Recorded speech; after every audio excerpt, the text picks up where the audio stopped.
ಇವತ್ತು ಇಂಥ ಒಂದು ಕಠಿಣವಾದಂಥ ನಿರ್ಧಾರವನ್ನು ತೆಗೆದುಕೊಂಡಿದ್ದಾರೆ ಅನ್ನುವಂಥ ಒಂದು ಮಾಹಿತಿ ನನಗೆ ಇದೆ.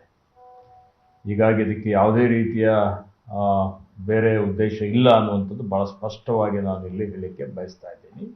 ಕಾನೂನು ರೀತಿಯ ಕ್ರಮ ಆಗಿದೆ. ಅವರು ಈಗಾಗಲೇ ಸರ್ವೋಚ್ಚ ನ್ಯಾಯಾಲಯಕ್ಕೆ ಹೋಗಿದ್ದಾರೆ ಅನ್ನುವಂಥದ್ದು ಮಾಹಿತಿ ಇದೆ. ಉಚ್ಚ ನ್ಯಾಯಾಲಯಕ್ಕೆ ಹೋಗಿದ್ದಾರೆ. ಉಚ್ಚ ನ್ಯಾಯಾಲಯದ ತೀರ್ಪು ಬಂದ ಮೇಲೆ ನಾನು ಪ್ರತಿಕ್ರಿಯೆಯನ್ನು ಕೊಡುತ್ತೇನೆ. ಇನ್ನು ಇದೇ ವಿಚಾರಕ್ಕೆ ಸಂಬಂಧಪಟ್ಟಂತೆ ಡಿ.ಕೆ. ಶಿವಕುಮಾರ್ ಕೂಡ ಮಾತನಾಡಿದ್ದಾರೆ. ಬೆಂಗಳೂರು ದಕ್ಷಿಣ ಜಿಲ್ಲಾಧಿಕಾರಿ ಜೊತೆ ಮಾತನಾಡಿದ್ದೇನೆ. ಉದ್ಯೋಗ ಅವಕಾಶ ಮುಖ್ಯ, ಮನರಂಜನೆ ಮುಖ್ಯ. ಬೆಂಗಳೂರಿನಲ್ಲಿ ಉಪಮುಖ್ಯಮಂತ್ರಿ ಡಿ.ಕೆ. ಶಿವಕುಮಾರ್ ಅವರ ಹೇಳಿಕೆ ಆಕ್ಚುಲಿ ಅವರ ಕಡೆನೆ ಬೊಟ್ಟು ಮಾಡಿ ತೋರಿಸಲಾಗ್ತಾ ಇತ್ತು. ನಟ್ಟು ಬೋಲ್ಟು ಅಂತೆಲ್ಲ ಸ್ಟೇಟ್ಮೆಂಟ್ ಕೊಟ್ಟಿದ್ರಲ್ಲ, ಇವರೇನೋ ಲಾಕ್ ಮಾಡಿಸ್ಬಿಟ್ಟಿದ್ದಾರೆ ಅನ್ನುವಂತ ಆರೋಪವನ್ನ ಮಾಡ್ತಾ ಇದ್ರು ವಿರೋಧ ಪಕ್ಷದವರು. ಸಾರ್ವಜನಿಕವಾಗಿಯೂ ಕೂಡ ಸಾಕಷ್ಟು ಚರ್ಚೆ ಆಗ್ತಾ ಇದ್ರು.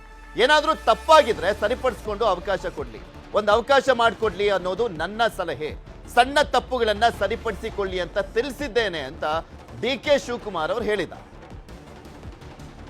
ಡ್ಯೂಟಿನ ನಮ್ಮ ಸರ್ಕಾರದವ್ರು ಮಾಡಿದ್ರೆ ನನಗೆ ಗೊತ್ತಿಲ್ಲ. ನಾನೇ ಫೋನ್ ಮಾಡಿ ಡಿಸಿಗೆ, ಎಸ್ಪಿಗೆ ಹೇಳಿದ್ದೀನಿ.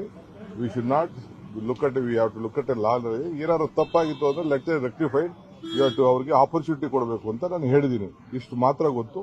ಮಿಕ್ಕಿದೇನೋ ನನ್ನ ಹತ್ರ ಬಂದು ಇವರು ಪೊಲ್ಯೂಷನ್ ಕಂಟ್ರೋಲ್ ಚೇರ್ಮನ್ರಿಗೂ ಫೋನ್ ಮಾಡಿದೆ. ನನಗೆ ಗೊತ್ತಿರಲಿಲ್ಲ. ನಾನು ಟಿವಿಲಿ ನೋಡಿದೆ.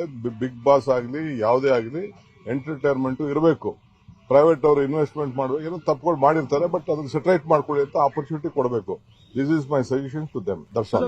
ಇದ್ರ ಬಗ್ಗೆ ಮಾತನಾಡ್ತಾ ಹೋಗೋಣ. ಎಂದಿನಂತೆ ನನ್ನ ಕಲೀಗ್ಸ್ ಜಾಯ್ನ್ ಆಗಿದ್ದಾರೆ. ಅವ್ರನ್ನ ಫಸ್ಟ್ ವೆಲ್ಕಮ್ ಮಾಡ್ಕೊಳ್ತೀನಿ. ನಮ್ಮ ಔಟ್ಪುಟ್ ಎಡಿಟರ್ ಆಗಿರುವಂತಹ ಮಧು ಎಂಬತ್ತು ಬಳಿ ಜಾಯ್ನ್ ಆಗಿದ್ದಾರೆ. ಮಧು ಕಾರ್ಯಕ್ರಮ. ನಮಸ್ತೆ ಪೃಥ್ವಿ. ನಮ್ಮ ಪೊಲಿಟಿಕಲ್